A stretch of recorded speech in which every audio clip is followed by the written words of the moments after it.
Unaware his pregnant wife he divorced with a newborn baby was about to seal a $10 billion deal. Husband poured dirty water on her after believing his friend's lies and marrying his mistress. What she did next crushed all of them. Mark Collins just poured a bucket of filthy water on his pregnant wife, no, ex-wife, Hannah Collins, who's standing in her own living room holding their 3-week-old newborn baby. The baby is screaming. Hannah is soaking wet, trembling, but she doesn't cry.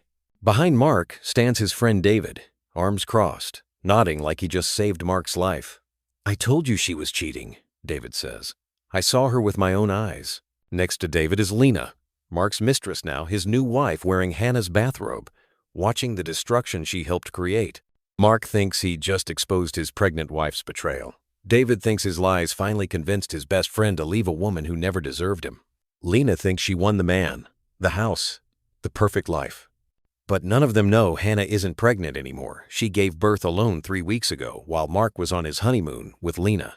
But none of them know that in 6 hours, Hannah will stand in front of international press and announce she just sealed a $10 billion deal as lead negotiator. But none of them know Hannah has been recording everything, every lie David told, every manipulated photo, every moment Lena pretended to be her friend while sleeping with her husband. So what did Hannah, drenched, humiliated, holding a screaming newborn baby, do next?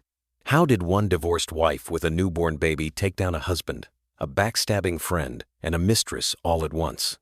And how much did they lose when the pregnant wife they destroyed turned out to be worth more than all of them combined? The water is cold. That's the first thing Hannah registers. Not the shock of being assaulted in her own home.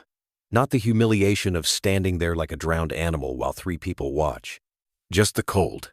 It seeps through her blouse, through her skin, all the way down to her bones. She can feel it dripping from her hair, running down her neck, soaking into the fabric pressed against her chest where 3-week-old Emma is wailing like the world is ending. Maybe it is. Maybe Hannah's world ended the moment Mark picked up that bucket. Or maybe it ended 3 months ago when he filed for divorce. Or 6 months ago when David started whispering poison. Or 8 months ago when Lena looked her in the eye and said, "I'm here if you ever need to talk," while secretly texting Mark behind her back. Hannah's arms tighten around Emma instinctively. The baby's screams are piercing, desperate, the kind that make your chest hurt because you know something is terribly wrong. Emma is soaked too. The thin pink blanket Hannah wrapped her in this morning is drenched, clinging to the baby's tiny body. Hannah can feel her daughter trembling against her. "Mark," Hannah whispers. Her voice comes out hoarse, almost unrecognizable. "The baby, please." Mark's face twists. He's still holding the empty bucket, gripping it so hard his knuckles have gone white. His chest is heaving like he just finished a fight. His eyes are wild, red-rimmed, filled with something Hannah has never seen directed at her before. Rage. Pure, burning rage. "Don't," he says through clenched teeth. "Don't you dare try to use that baby to manipulate me." Hannah blinks water out of her eyes. "She's your daughter, Mark. She's scared. Is she?" David's voice cuts through the room, smooth and cold. He pushes off from the doorframe where he's been leaning, arms still crossed like he's watching a show. "Is she really his daughter, Hannah?" Because from where I'm standing, the timeline is awfully convenient. Hannah's head snaps toward him. David Chin, Mark's best friend since college. The man who stood as best man at their wedding 7 years ago. The man who Hannah cooked Thanksgiving dinner for. The man who she trusted, who she welcomed into her home, into her life. The man who has been systematically destroying her marriage for months. David is 40 years old, tall, always impeccably dressed in expensive suits, even on weekends. He works in finance, makes good money, and has never been married. Mark used to joke that David was married to his career. Hannah used to think David was lonely. Now she knows he's just cruel. The timeline. Hannah's voice shakes. "Mark, you know when Emma was conceived. You were there. Were we? Mark's voice cracks. "Because, according to David, you were spending an awful lot of time with Aaron Mitchell. Late nights, weekend meetings, business trips that seemed awfully convenient." "I was working!" The words burst out of Hannah, louder than she intended. Emma's wails intensify. Hannah forces herself to lower her voice, to rock the baby gently even though her arms are shaking. "Mark, I've been working on the biggest deal of my career. I told you I couldn't discuss details. I signed an NDA. An NDA, Lena says softly from behind David. It's the first time she's spoken since Hannah walked in. Her voice is gentle, almost sympathetic, which makes it so much worse. That's convenient, isn't it? You can't prove anything you're saying because of an NDA. Hannah's eyes find Lena. Lena Hart, 28 years old, beautiful, in that effortless way that makes other women feel inadequate. Perfect blonde hair, perfect skin, perfect figure. She's wearing Hannah's robe, the soft gray one Hannah got for her birthday 2 years ago. She's standing in Hannah's house. She's married to Hannah's husband. 3 months ago, Lena was Hannah's friend, or at least Hannah thought she was. They met at a work conference, discovered they lived in the same city, started meeting for coffee. Lena was sweet, funny, easy to talk to. She listened when Hannah complained about the stress of the merger, about Mark's growing distance, about feeling stretched too thin between work and marriage. Hannah told Lena everything, and Lena used every word against her. You, Hannah breathes. Her vision blurs, and for a second she's not sure if it's water or tears. You were my friend. I trusted you. Lena's expression doesn't change. I was Mark's friend first. I met him at your house, remember? That dinner party you hosted? You spent the whole night on your phone, dealing with work emergencies. Mark was alone. I kept him company. The memory surface is sharp and bitter. 6 months ago, Hannah had been trying to salvage a negotiation point that was falling apart. She'd spent most of the evening in the study, on conference calls with lawyers and executives in 3 different time zones. She'd felt guilty about it. Mark had seemed understanding. Apparently, Lena had been there to comfort him. I was working, Hannah says again. The words feel useless, like trying to bail out a sinking ship with a teaspoon. Everything I did for us, for our future. The merger I've been negotiating, it's worth $10 billion. $10 billion. Do you understand what that means? I'll be promoted. We'll have financial security.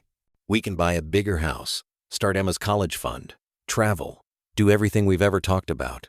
You're lying, Mark says flatly. Hannah's words die in her throat. You're lying, Mark repeats. There is no merger. There is no big deal.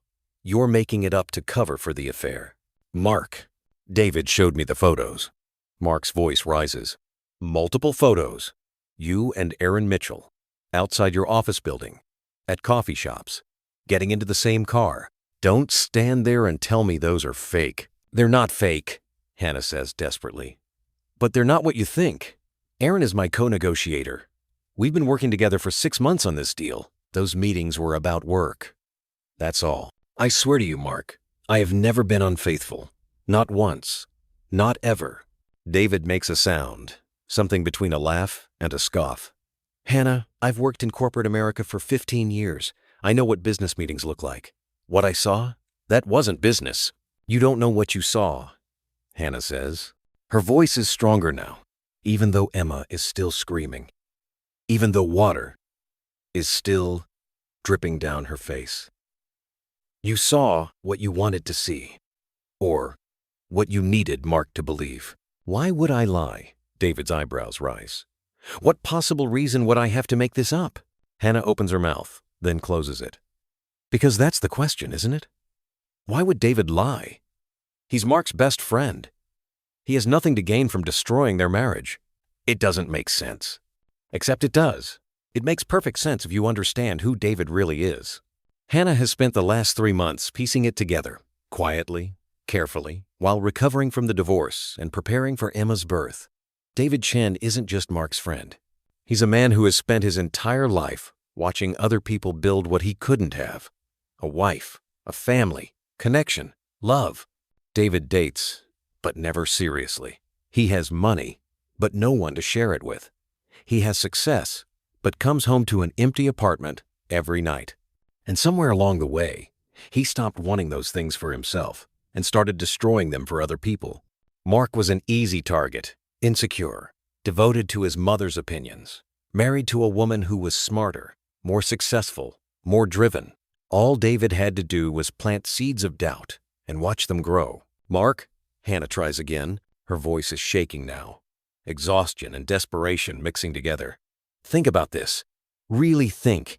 Have I ever given you a reason not to trust me? In 7 years of marriage, Have I ever lied to you about anything important? Mark's jaw works. For just a second, something flickers in his eyes. Doubt, maybe, or memory. Then David speaks. She's good, he says, almost admiringly. I'll give her that. She knows exactly what to say to make you second-guess yourself. It's manipulation, Mark. Classic gaslighting. She's trying to make you think you're crazy for believing your own eyes. The doubt in Mark's eyes hardens back into certainty. Hannah's heart breaks all over again. Get out, Mark says quietly. What? Get out. His voice is louder now. This isn't your house anymore. You signed the papers. The divorce is final. You don't live here. You don't belong here. Mark, I came to pick up documents for... I don't care, he's shouting now. I don't care about your fake job or your fake merger or your fake life. You're a liar and a cheat, and I want you out of my house. Emma's screams reach a new pitch. Hannah's ears ring. She looks down at her daughter, their daughter, and sees the baby's face is bright red, her tiny mouth open in distress, her fists clenched. Something inside Hannah shifts. It's not grief anymore. It's not even anger. It's something colder, clearer, like ice forming over a wound. She takes a breath, then another. She adjusts her grip on Emma, making sure the baby is secure against her chest, despite the soaked blanket and the trembling. Okay, Hannah says. Mark blinks, surprised by her calm. Okay, Hannah repeats. She looks at Mark, then at David, then at Lena. She memorizes their faces, the satisfaction in David's eyes, the guilt Lena is trying to hide, the rage in Mark's expression that she knows, in some distant corner of her mind, will turn to regret. But not yet, not for a while. Hannah turns toward the door. Her shoes squeak on the hardwood floor, leaving wet footprints. Water continues to drip from her hair, from her clothes, leaving a trail behind her, like breadcrumbs in a forest. She hears David say something behind her, but she doesn't process the words. She's already somewhere else in her mind, already planning, already preparing, because in 6 hours, she has a press conference. In 6 hours, she will stand in front of cameras and announce the successful close of a $10 billion merger that will reshape the entire tech industry.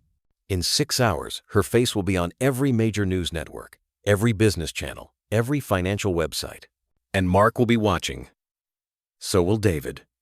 So will Lena. They'll watch Hannah Collins, the woman they just humiliated, the pregnant wife they divorced and destroyed, stand on a stage wearing a designer suit and announce herself as one of the most powerful negotiators in corporate America. They'll watch her name flash across the screen with her new title, Vice President of Strategic Acquisitions. They'll watch her field questions about the merger, about her career, about being a new mother and a successful executive.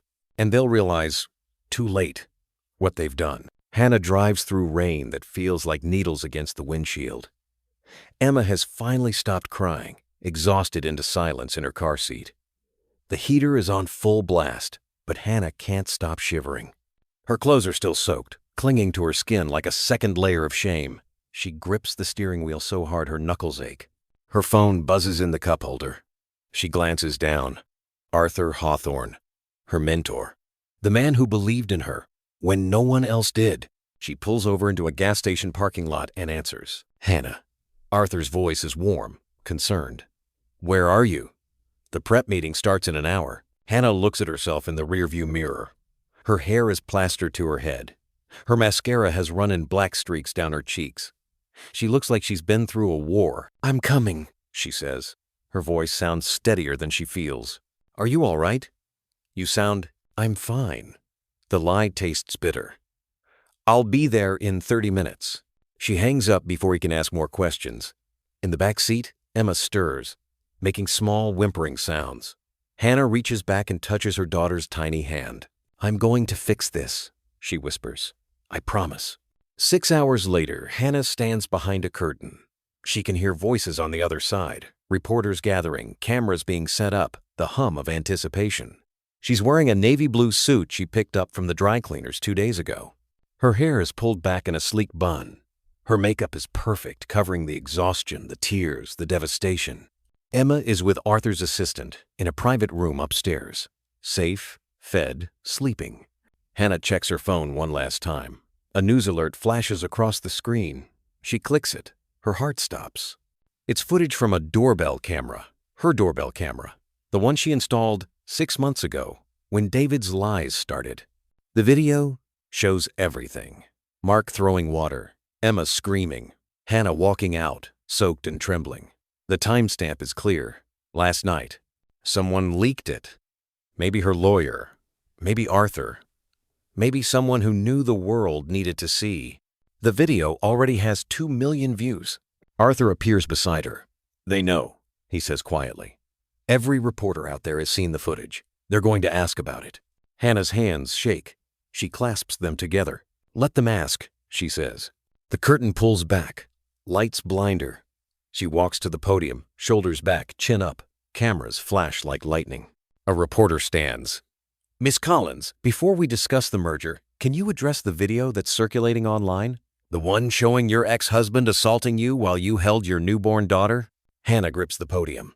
The room goes silent. Yes, she says. Her voice doesn't waver. Last night, my ex-husband, who divorced me 3 months into my pregnancy based on fabricated evidence of infidelity, poured dirty water on me while I was holding our 3-week-old daughter. He did this because his friend convinced him I was unfaithful. He did this because he married another woman while I was giving birth alone. He did this because I've spent the last 6 months negotiating the deal we're announcing today, and I couldn't tell him about it due to confidentiality agreements. The room erupts. Questions fly from every direction. Hannah raises her hand. Silence falls. I'm not here for sympathy, she continues. I'm here to announce a $10 billion merger that will create 15,000 jobs and revolutionize the tech industry. I'm here to show every woman who's been told she has to choose between career and family that you don't. I'm here to prove that being humiliated doesn't mean being defeated. She pauses, takes a breath. And I'm here to tell my daughter, who's watching this someday, that her mother never gave up. Not when people lied about her. Not when the man she loved betrayed her. Not when the world tried to break her. I kept going, and so can you. The applause is deafening. Across the city, in a cramped apartment, Mark Collins watches the press conference on his phone. His hands tremble. Lena sits beside him, silent. David isn't there anymore. He stopped answering Mark's calls 2 days ago when his own company fired him for harassment. Mark watches Hannah on screen, powerful, composed, everything he told himself she wasn't, and realizes what he's lost. His phone rings. His boss, former boss. We're terminating your contract, the voice says. Effective immediately. The video has gone viral. Clients are pulling out. We can't be associated with domestic violence. The line goes dead. Lena stands. I'm going to stay with my sister for a while, she says quietly. She doesn't look at him. Mark sits alone, watching Hannah announce the biggest deal of her career, and understands that he destroyed the only person who ever truly loved him. Hannah finishes the press conference and goes upstairs. Emma is awake, staring at the ceiling with wide, dark eyes. Hannah picks her up, holds her close, breathes in that sweet baby smell. We're going to be okay, she whispers. And for the first time in months, she believes it. If this story moved you, if Hannah's strength inspired you, if you believe in women who refuse to stay down, subscribe to this channel right now and turn on the notification bell so you never miss a story like this. These are the stories that matter. Stories of survival, revenge, and triumph. Drop a comment below and tell us what time it is, where you're watching, and where in the world you're from. Let's build a community of people who refuse to let betrayal define them. Subscribe now. Hannah's story is just the beginning.